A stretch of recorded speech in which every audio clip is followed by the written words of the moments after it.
Welcome! If you love Europe, the history, the food, the diversity, you're not alone.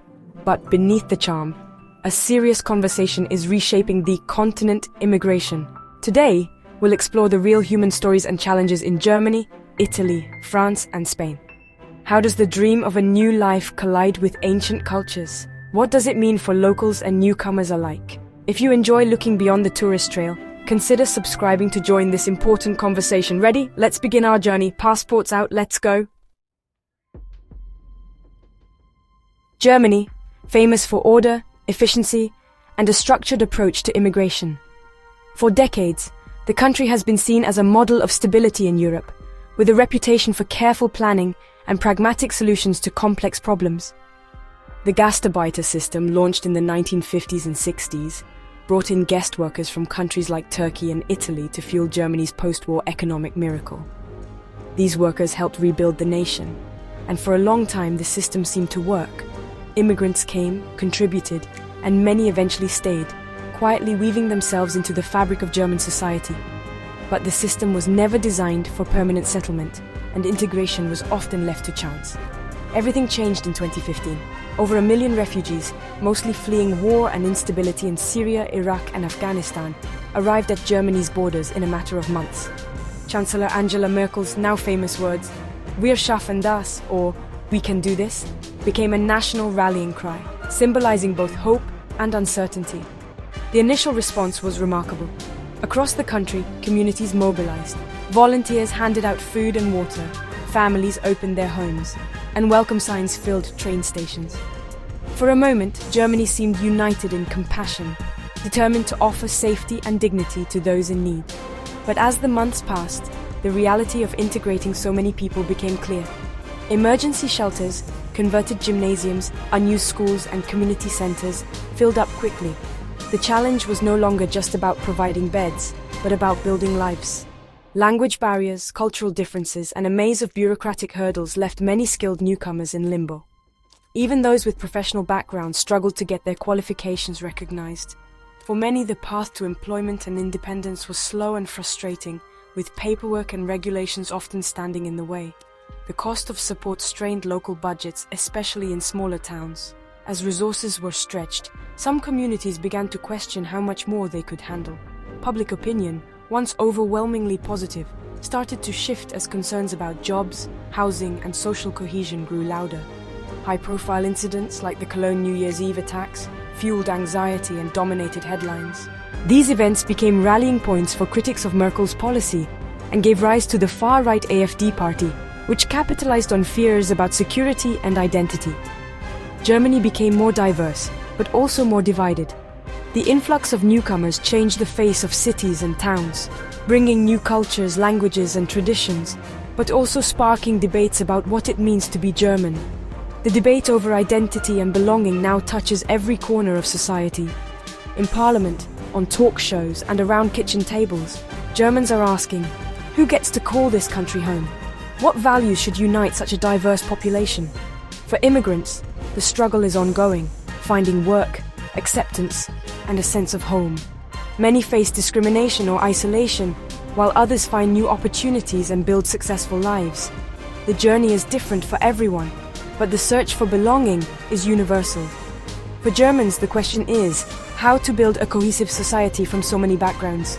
Schools, workplaces, and neighborhoods are now microcosms of a changing nation, where integration is a daily challenge and a shared responsibility. Today, Germany is a nation in transition, balancing compassion with caution.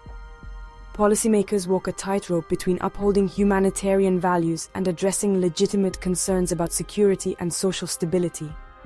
When you visit, you're witnessing a country redefining itself in real time.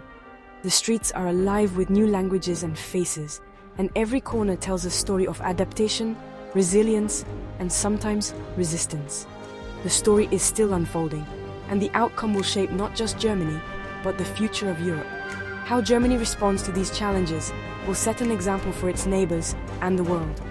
Germany's experiment is both inspiring and fraught with tension. It's a test of values, institutions, and the willingness of people to adapt and accept change. The challenge is clear: ensuring newcomers become part of the fabric, not left on the fringe. Success will mean a stronger, more vibrant society. Failure risks deepening divisions for generations. The answers are still being written. As Germany continues to navigate this historic moment, the world is watching. On to Italy. Italy, land of art, passion, and centuries-old traditions. From the rolling hills of Tuscany to the bustling streets of Naples, this country is a tapestry of history, culture, and breathtaking beauty. Its sun-drenched coastlines and vibrant piazzas have long drawn travelers from around the world, eager to experience la dolce vita. But beneath the postcard-perfect surface, Italy now finds itself on the front line of Europe's migration crisis, a challenge that tests the very fabric of its society. Its strategic Mediterranean location makes it the first port of call for thousands fleeing conflict, poverty, and instability in North Africa. Each year, desperate men, women, and children risk everything, braving treacherous waters in hopes of a new beginning. Many never make it. For those who do, the journey is only the beginning of another struggle. Italian coastguards and local communities have shown immense compassion, often risking their own lives to save others. Yet the sheer volume of arrivals has overwhelmed resources. Reception centers overflow and the system buckles under the pressure. Many migrants wait years in limbo, unable to work, study, or fully integrate into Italian society. With little support and few opportunities, hope can quickly fade, replaced by frustration and uncertainty. This ongoing crisis has fueled social tension and political upheaval. Populist leaders like Matteo Salvini and Giorgia Meloni have risen to prominence, promising to stop the boats and tighten borders. Their rhetoric resonates with some, but divides others, deepening the national debate. Italy feels abandoned by the rest of Europe, forced to shoulder a disproportionate burden under EU rules like the Dublin Regulation, which require migrants to seek asylum in the first country they enter. Calls for solidarity and fairer distribution of responsibility often go unanswered. Crackdowns on NGO rescue ships and stricter migration policies have sparked fierce controversy. Are these measures saving lives by deterring dangerous crossings, or are they turning their backs on people in desperate need? The debate rages on, both in Parliament and on the streets. For immigrants, daily life is a struggle. High unemployment, language barriers, and limited access to housing or healthcare make integration nearly impossible. Many end up in informal jobs or on the margins of society, their dreams of a better life put on hold. Ironically, Italy's own history of emigration, millions who once left for America, Argentina, and beyond in search of opportunity, is often forgotten amid today's crisis. The echoes of the past linger even as new arrivals face their own uncertain futures. Tourists may notice the contrast. Vibrant cities filled with art, music, and laughter, but also visible hardship and tension simmering just beneath the surface. The divide between the Italy of postcards and the Italy of daily struggle is stark. The country's legendary warmth and hospitality are tested by the scale of the challenge. Yet in many towns and villages, locals still reach out, offering help, food, and friendship to those in need. Italy stands at a crossroads, torn between compassion and exhaustion, between its proud traditions and the realities of a changing world.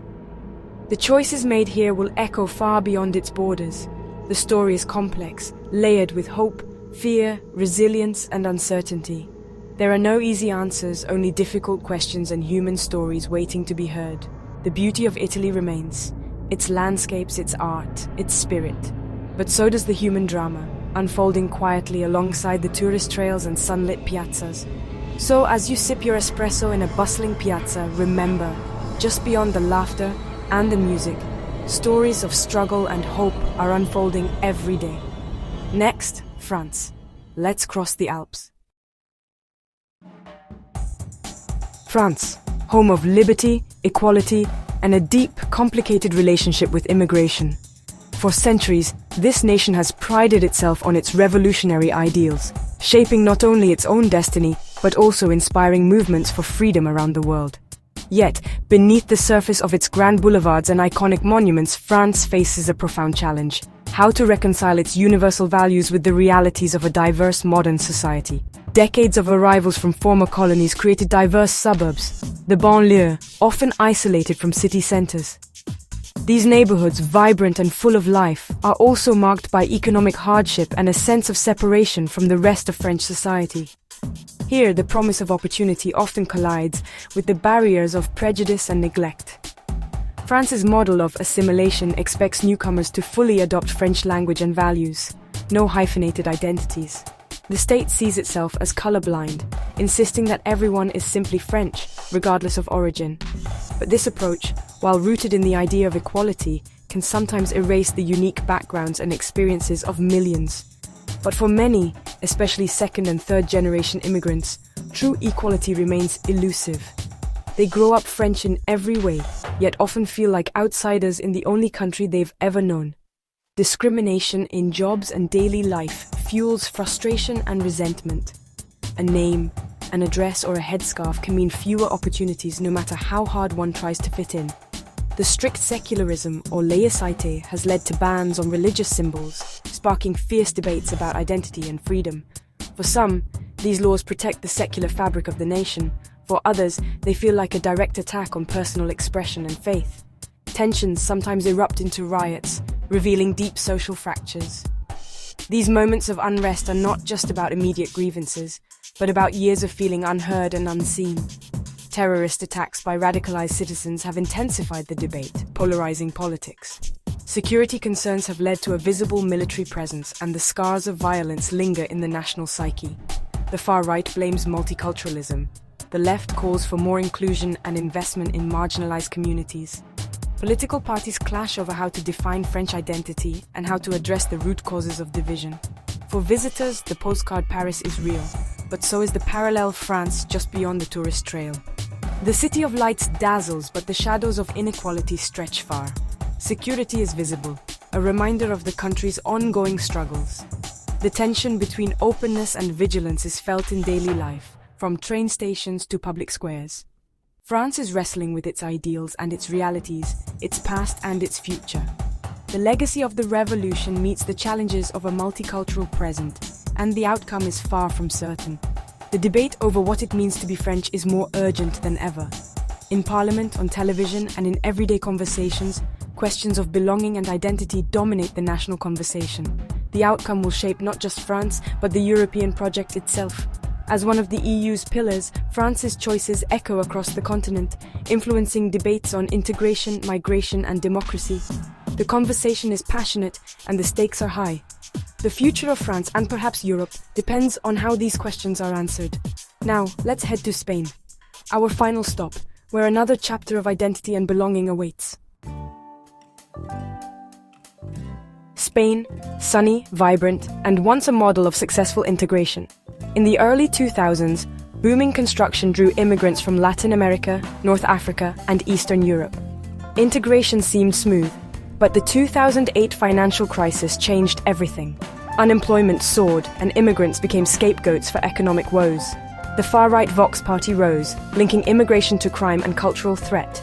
Dramatic images from Ceuta and Melilla stoked fears, even as most immigration remained legal and orderly. The government tries to balance humanitarian rescue with tough border controls, facing criticism from all sides. In regions like Catalonia, language and identity add another layer to the debate.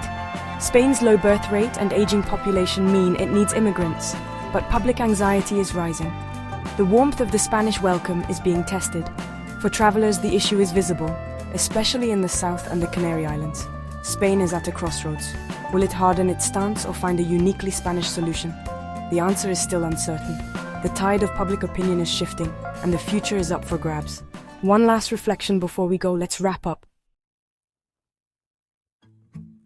4 countries, 4 stories, each wrestling with the challenges and hopes of immigration.